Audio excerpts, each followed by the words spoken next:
Afinal de contas, essa regulamentação de Ayurveda é para quem? Olá, tudo bem? Como vai você? Eu sou o Eric Schultz, diretor do Instituto Naradeva Shala, e nesse vídeo, hoje, agora, nesse momento, vocês vão ver eu reagindo ao meu próprio vídeo que eu participei no dia 2/7 agora, de julho de 2024, de uma audiência pública em relação à PL de Ayurveda, uma das PLs de Ayurveda, que está rolando no Brasil. PL, para quem não sabe, é projeto de lei. E então, eu e diversas outras pessoas fomos chamados para bater um papo ali, para dar as nossas ideias, para poder falar um pouquinho mais sobre o projeto de lei que foi realizado pela senadora Mara Gabrilli. Eu vou deixar essa PL, vai ser o primeiro link que vai estar aqui embaixo, é em relação a essa PL, e o segundo link vai estar tudo bem determinadinho para vocês. O segundo link é quando eu vou colocar o vídeo original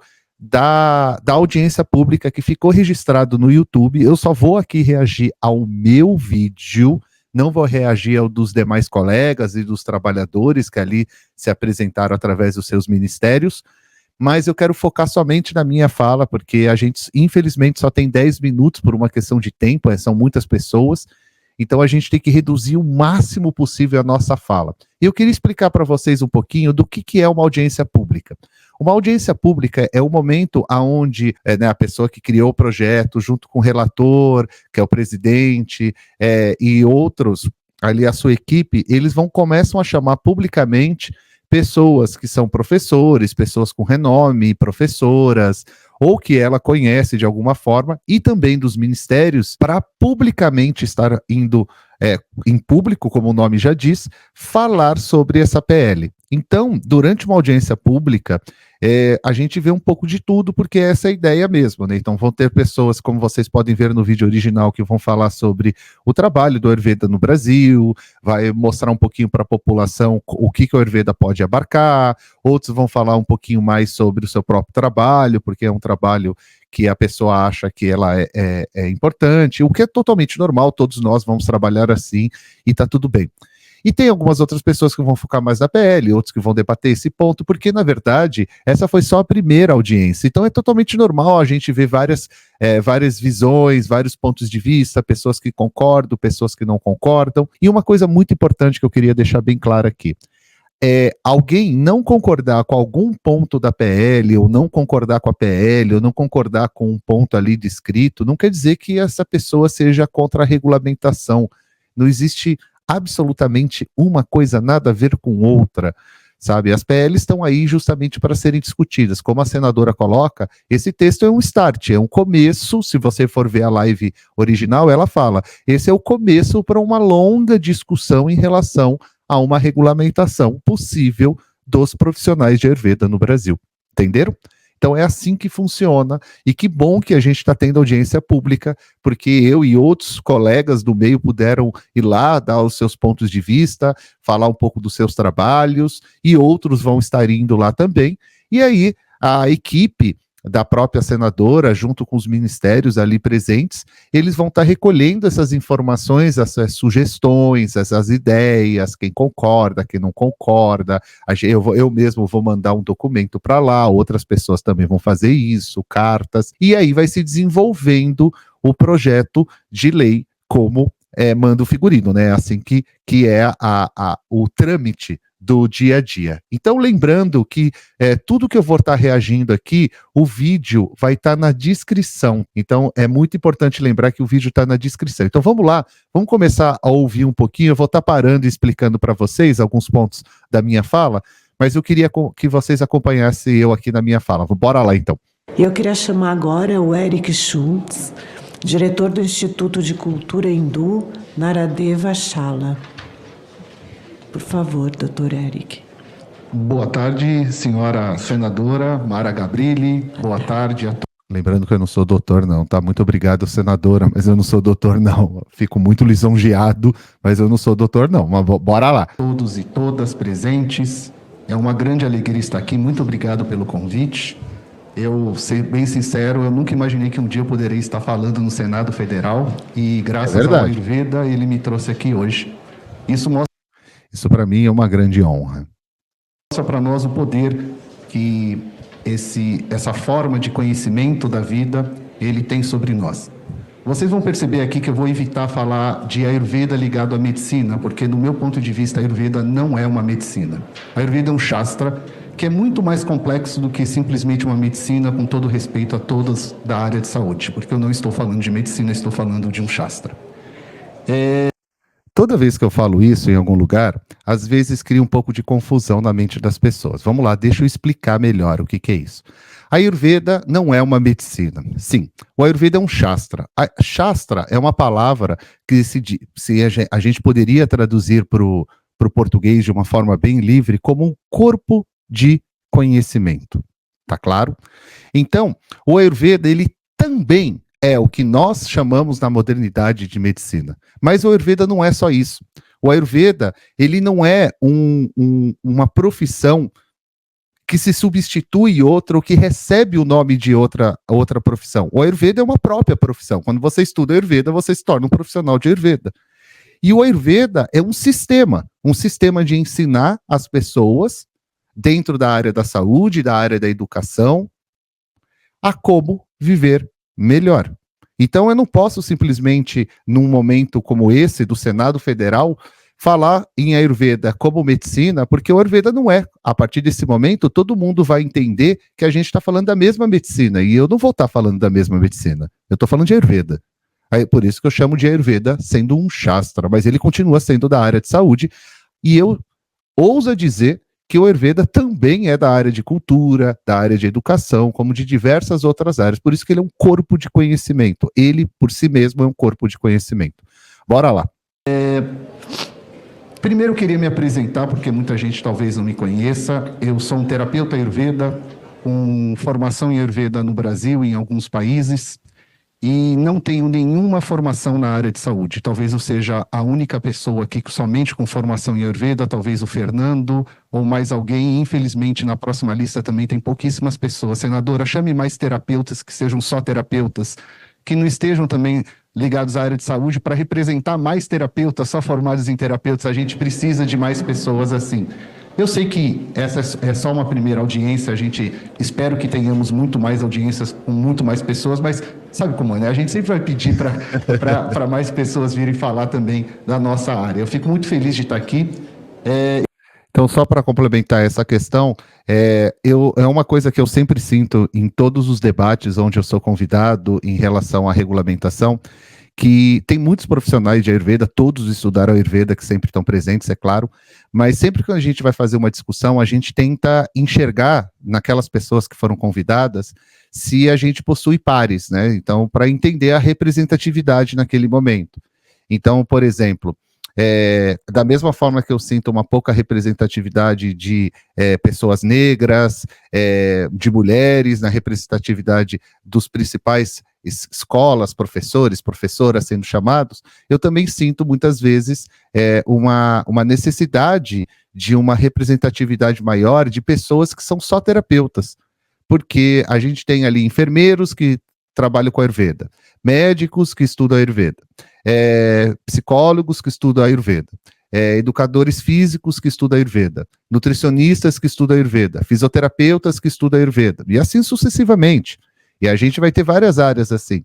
Só que nessas reuniões, pouco a gente vê terapeutas, pessoas que só têm a formação de Ayurveda mesmo, trabalhando ali, estudando ali, representando também a sua área. Então eu sempre vou, se eu ver que eu não estou vendo pares ali, eu sempre vou dar aquela reclamadinha, porque a gente quer uma representação maior também, assim como os outros grupos também podem requerer, aí fica a critério de cada um, claro.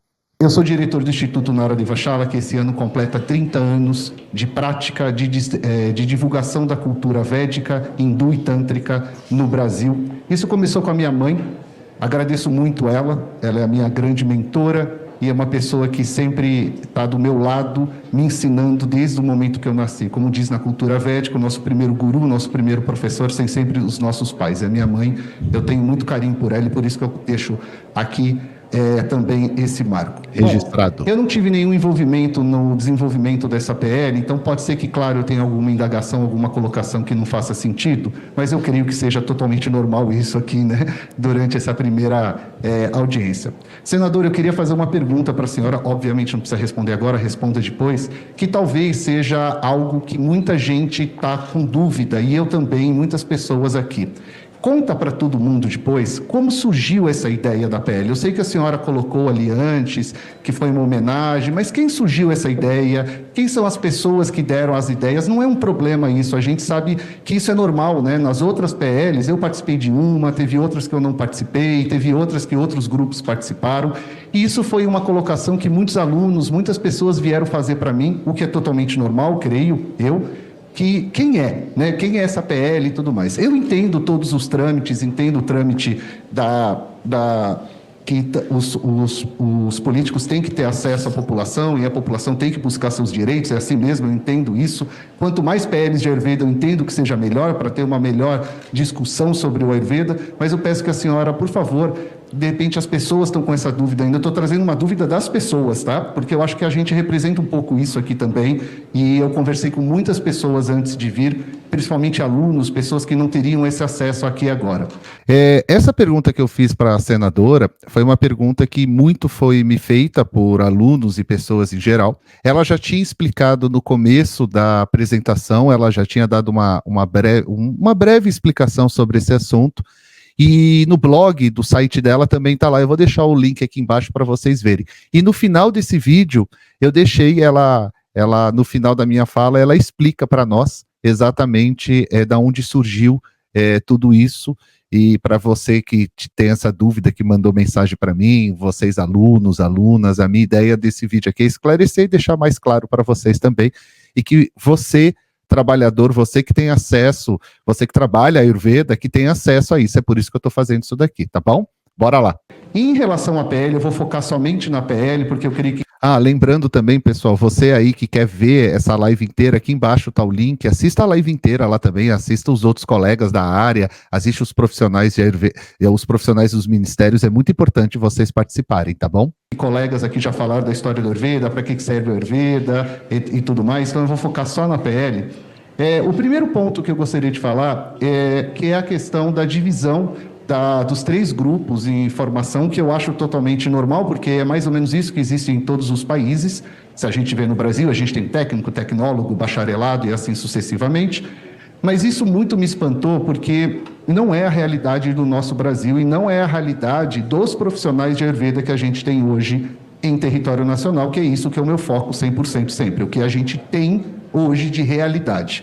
Eu penso que essa é uma PL, como essa divisão que a gente pode pensar no futuro, eu acho isso maravilhoso, mas eu tenho que pensar em quem hoje atua com a Ayurveda. Eu acho que esse é o ponto principal, que é o ponto que eu venho trazer e vou defender sempre, que é, como a senhora colocou, e eu fico feliz de ter ouvido isso, né, que vai ser aberto, quanto mais pessoas vierem falar melhor, que bom que seja dessa forma democrática, e que também a gente respeite o que já exista de Ayurveda no Brasil, e isso eu fiquei sentindo um pouquinho de falta. Não tenho nada contra a Organização Mundial da Saúde, mas eu vou... Então, só para complementar esse ponto, eu vou complementar esse meu raciocínio do porquê que essas divisões e essa forma, não vou nem colocar essas divisões, porque essa forma, como foi ali descrito, não representa a realidade, porque no final eu vou exemplificar, porque a gente foi criado uma ideia de algo que a gente não tem certeza. No final eu até indago sobre isso, né? Quantos são os trabalhadores de Ayurveda? O que a gente está falando em número, em porcentagem no número de profissionais no Brasil? O quanto isso vai impactar essa formação desses profissionais? A gente está falando de que números, né? Quem são esses profissionais? Então a gente, na minha visão, foi criado uma ideia ali que eu sei que é embrionária, tá no começo e tudo mais, mas o que se apresenta agora não é a realidade que a gente tem atuando no Brasil, porque no Brasil a gente tem os terapeutas que se formam de cursos diferentes, com cargas horárias diferentes, ponto, e temos profissionais que vão para a Índia e fazem as suas faculdades de Ayurveda na Índia. Além deles, obviamente, a gente tem profissionais que já são da área de saúde, que vão se formar em Ayurveda e vão complementar ali os seus trabalhos, mas isso as suas próprias profissões, seus próprios conselhos já estão fazendo as suas autorregulamentações, como é chamado.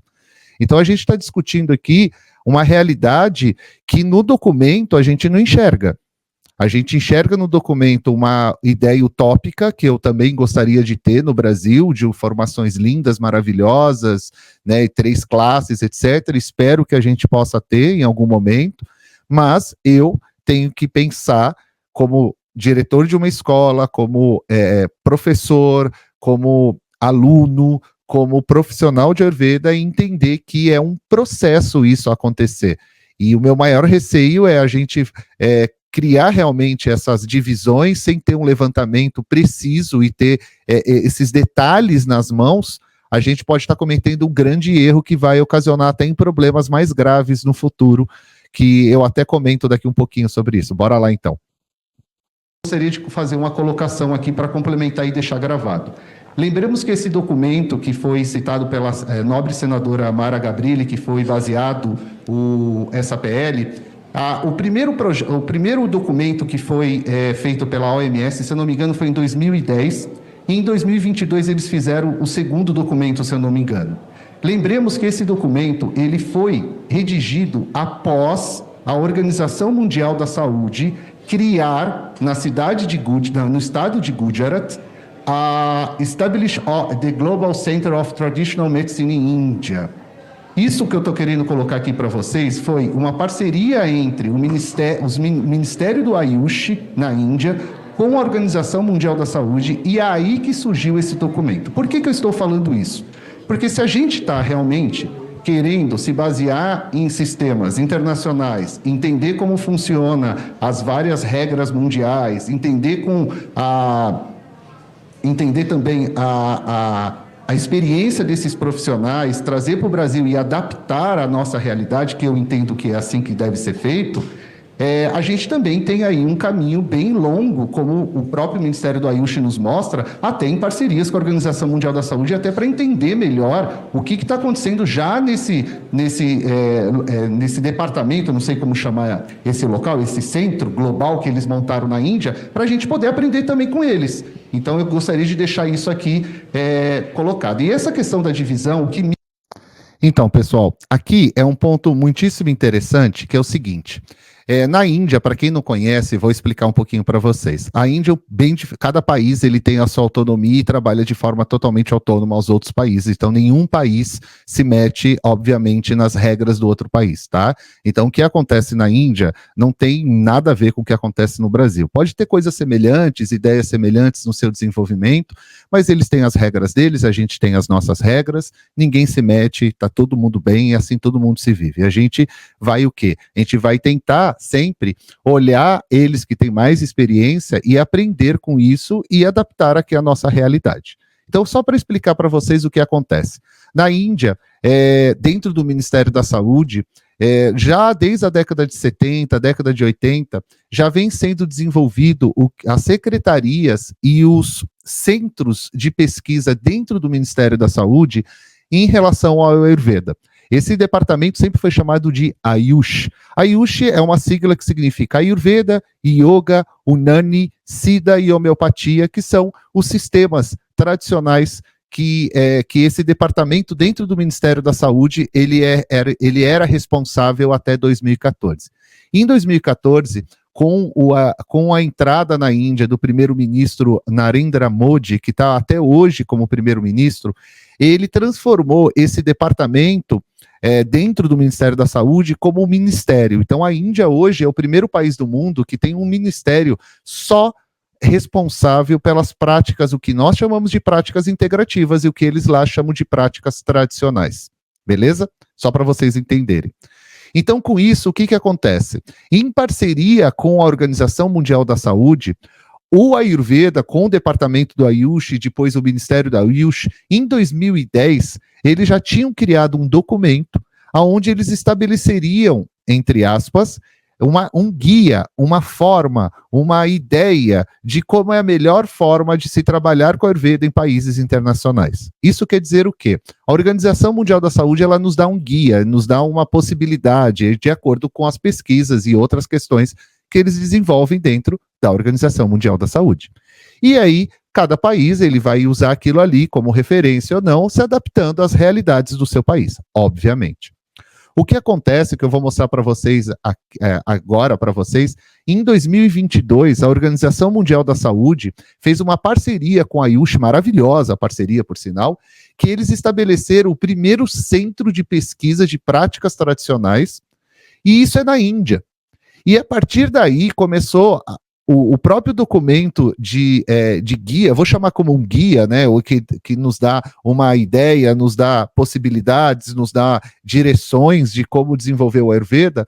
Em 2022, eles refizeram esses documentos, reatualizaram eles, e foi nesse documento que a senadora se baseou para desenvolver essa PL. Isso eu estou explicando para vocês agora, para vocês entenderem melhor, tá bom? Eu vou deixar o link desses documentos aqui embaixo, e eu vou mostrar aqui para vocês também, eu faço questão de mostrar algo extremamente importante. Esse daqui é o site, para quem nunca viu, o site da Organização Mundial da Saúde, World Health Organization, onde esse link vai estar aqui embaixo para vocês, aonde aqui ele explica, ó, no dia 22 de março de 2022, olha aqui, a Organização Mundial da Saúde criou, né, inaugurou o Centro Global de Medicina Tradicional na Índia.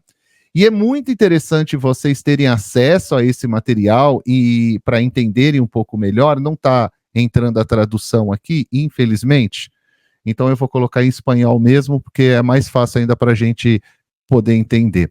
Então ele aqui, ó, aproveitar o máximo potencial das medicinas tradicionais mediante a ciência moderna, junto com a medicina moderna e a tecnologia.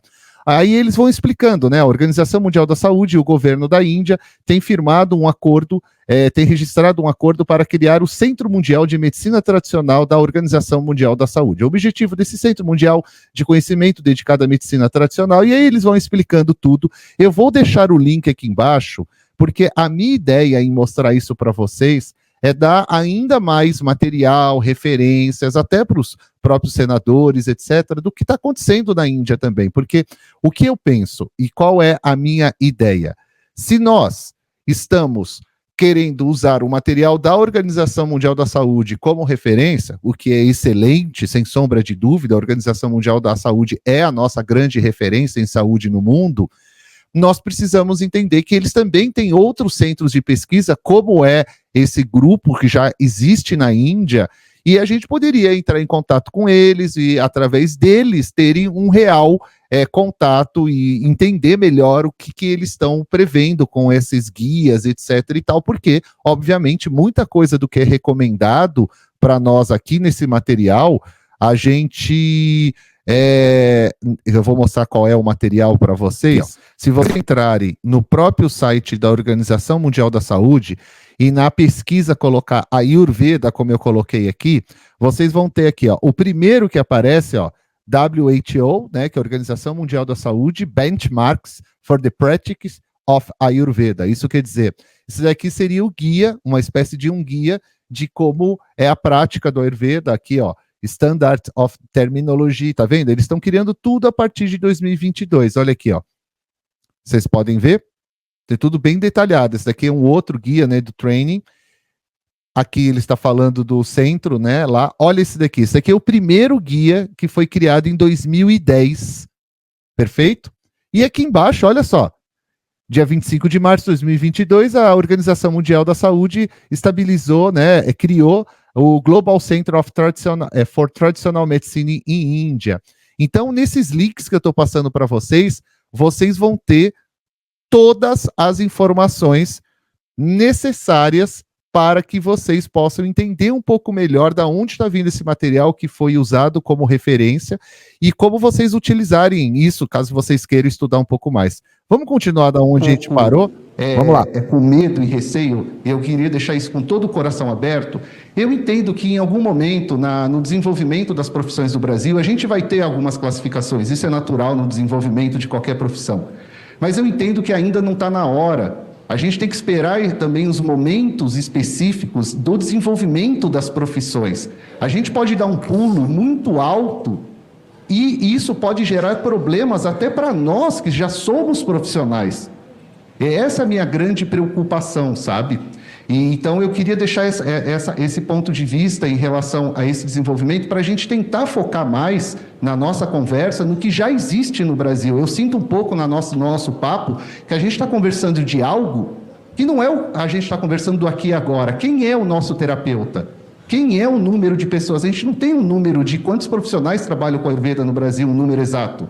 Quais são as áreas dessas pessoas? Todo mundo também tem formação na área de saúde? Qual é a porcentagem desse número? Porque a gente precisa começar a trabalhar com números exatos para saber mesmo se essa divisão real de 3, vamos chamar dessa forma, ela é real para a situação atual do nosso povo brasileiro, do trabalhador brasileiro. Porque eu estou falando em trabalhador, eu não estou falando eu que sou dono de escola, eu não estou falando eu que sou professor, eu estou falando quem põe a mão na massa. Porque quem põe a mão na massa, a grande maioria, são senhoras de, na sua grande maioria, acima de 40 anos e 30 e poucos anos, que muitas vezes têm o seu saláriozinho por mês. É a grande massa das pessoas que fazem curso, são essas pessoas que não vão ter CNPJ, que trabalham com MEI, que trabalham de forma simples no fundo da sua casa, ou alugam uma clínica, ou alugam uma sala. Então, a gente precisa fazer esse levantamento para trazer realmente quem é o número dessas pessoas. Quem são essas pessoas? Quais são o gênero dessas pessoas? Aonde essas escolas estão indo? Para aí a gente trabalhar com números.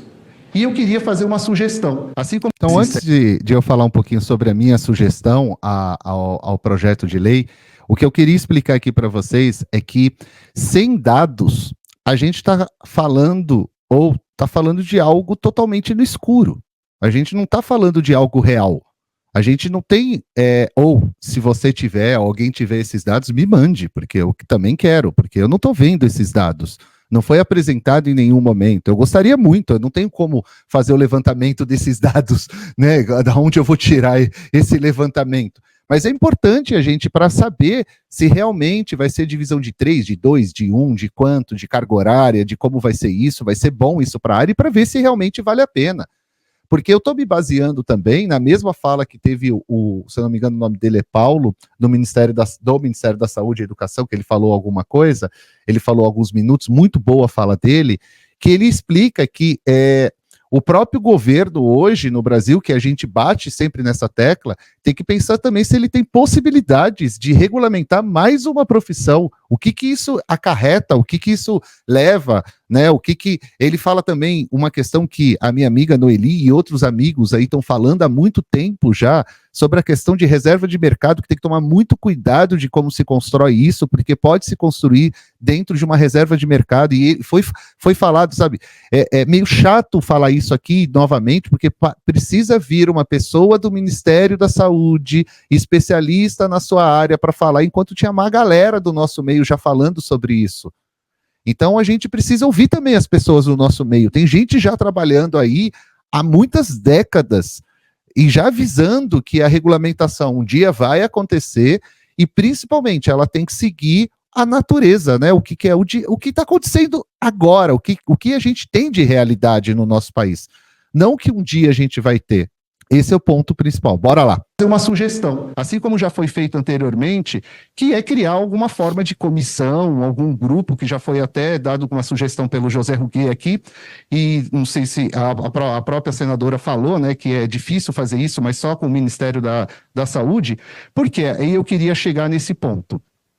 Para ouvir todas as escolas, para ouvir a população que trabalha com a Ayurveda, para entender esses meandres, esses detalhes, sabe, fazer um levantamento real dessas pessoas, desses trabalhadores que trabalham com a Ayurveda, sabe, fazer a integração real do que já existe, gente, já existe CBO das práticas integrativas, já existe PL, Projeto de Lei das Práticas Integrativas, que inclui até citado o Ayurveda, e até queria citar a fala do Paulo Maial, desculpa se eu falei seu nome errado, Paulo, quando você falou, a sua fala foi muito boa, eu gostaria de lembrar que em 2022, se eu não me engano, teve uma PL de 2017 que ela foi rejeitada por caráter terminativo justamente pela mesma colocação que o Paulo veio colocar aqui para gente.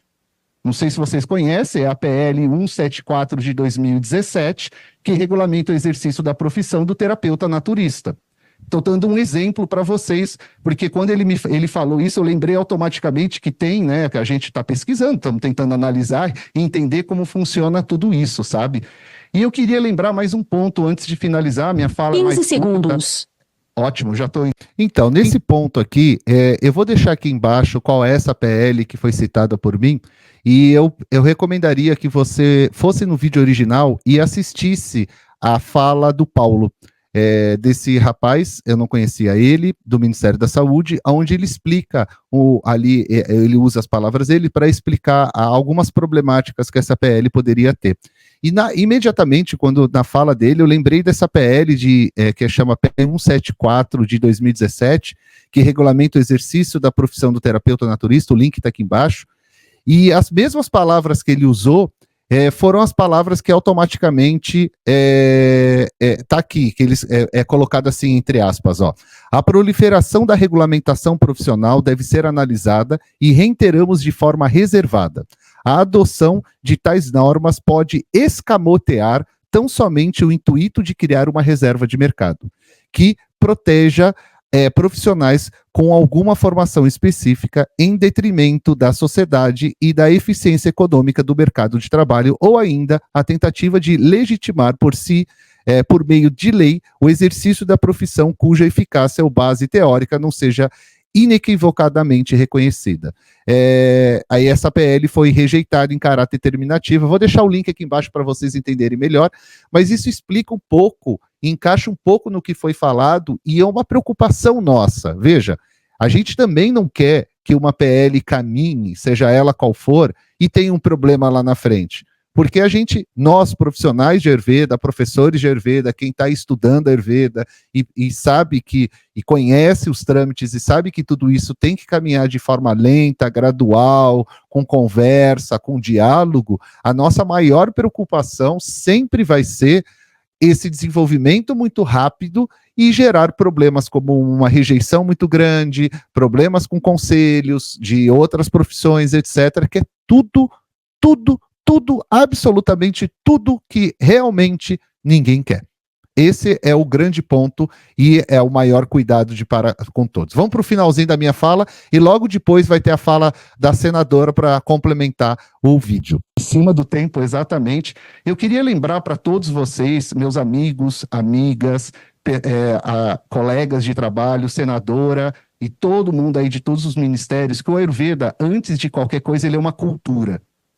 Ele faz parte de uma cultura que nasce no subcontinente asiático, que por milhares de anos se desenvolveu, e somente há aproximadamente 80, alguma coisa assim, que 80 anos, né, Eric? Eu esqueci só de falar a palavra 80.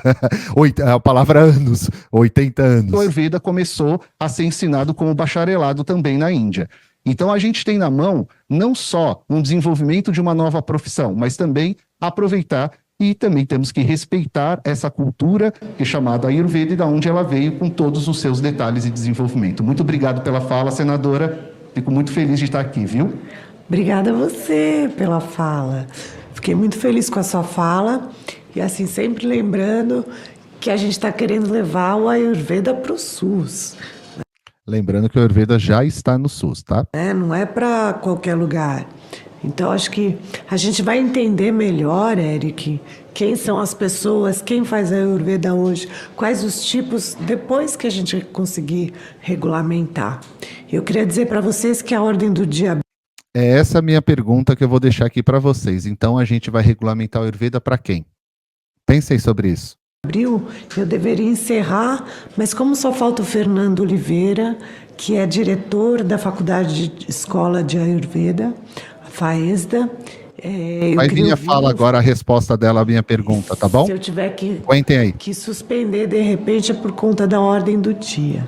Mas estamos aqui para te ouvir, agradecer você, Eric, mais uma vez, e a gente quer mais sugestão. E só para, como você fez a pergunta, eu estou vendo aqui o Mário, que é terapeuta, e assim, foi um amigo meu que conhecia o Mário, terapeuta. Eu andava numa fase muito sem apetite, com muitos espasmos no corpo, e aí me foi sugerida um tratamento com a Ayurveda.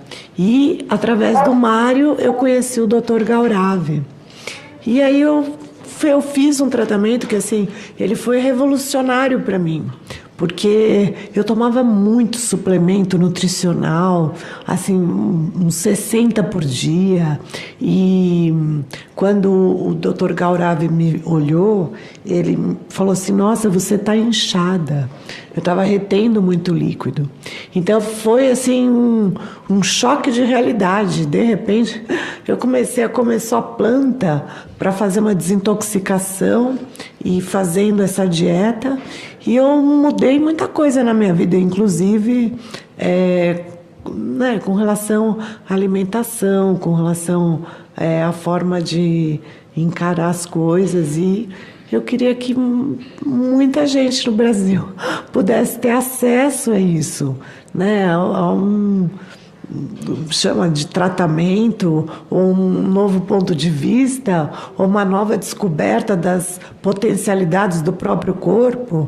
Mas, assim, eu quero ver isso se espalhar pelo Brasil e muitas pessoas poderem se beneficiar com isso, não só os pacientes, mas também ajudar os profissionais a cada vez estarem mais preparados, aprenderem mais.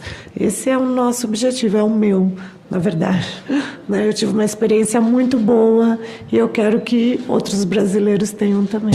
Bom, pessoal, essa foi a resposta à primeira pergunta que eu fiz para ela logo no comecinho da minha fala, que foi uma pergunta que eu recebi de muitos pacientes, alunos, pessoas do meio, e eu fiz questão de estar colocando ali, porque quando a gente é chamado para esse tipo de audiência, a gente também está representando a gente, no mínimo ali, algumas pessoas. Então, eu queria muito agradecer primeiro a senadora, sem sombra de dúvida, o convite, a toda a equipe dela, foram super gentis, toda a recepção foi maravilhosa. Queria agradecer a todos os colegas presentes, que também foram ali, se exporam, né, porque não é um momento fácil, porque a gente tem que explicar 1 milhão de vezes a mesma coisa, muitas vezes, deixar bem claro para vocês, ninguém é contra regulamentação nenhuma. Mas numa discussão de um desenvolvimento de uma PL, vão aparecer pessoas contra ou a favor um ponto, contra ou a favor outro ponto, vão ter pessoas dando sugestões que você possa concordar, vão ter pessoas dando sugestões que você possa não concordar, e um desenvolvimento de um projeto de lei, né, por isso que é o nome projeto de lei, ele tem que ser assim mesmo, tem que ser de forma democrática. Eu fiquei muito feliz de ver a senadora falar sobre isso abertamente, isso é muito importante para nós em 2024, falar sobre isso, sobre essa abertura. Então, vamos lá, vamos aproveitar, vamos estudar. A minha ideia com esse vídeo é popularizar ainda mais o que está acontecendo no Brasil. Espero que os nossos colegas que participaram façam com seus próprios vídeos, divulguem mais sobre essa questão da PL, porque mais profissionais têm que participar. Um dos meus focos principais em estar participando dessas audiências é democratizar a PL para que mais pessoas tenham acesso e que as pessoas também possam não só ter acesso, mas reivindicarem, falarem, terem voz. Essa sempre vai ser a minha ideia, e focar no aqui e agora. Eu não fico pensando muito em como vai ser o Ayurveda daqui a 50 anos. Não. O meu foco é totalmente no que a gente tem agora e qual é a projeção máxima para daqui 5 anos. Esse é o meu foco, o que eu vou estar sempre trabalhando e tentando levar o máximo desse conhecimento para todo mundo. Obrigado você que conseguiu chegar até aqui. Lembrando que todos os links de tudo que foi comentado aqui nesse vídeo você encontra aqui embaixo. Lembrando que a gente só está no começo de uma longa jornada, e se você quiser vir com a gente, deixa o recadinho aqui embaixo, siga a gente nas redes sociais, curta, comenta, compartilha, e se você tiver alguma dúvida, deixa o recado, entre em contato com a gente por algum lugar, e eu sempre deixo alguns vídeos legais para vocês assistirem aqui. Um grande abraço, até a próxima. Om Namah Shivaya. Namastê. Tchau, tchau, gente.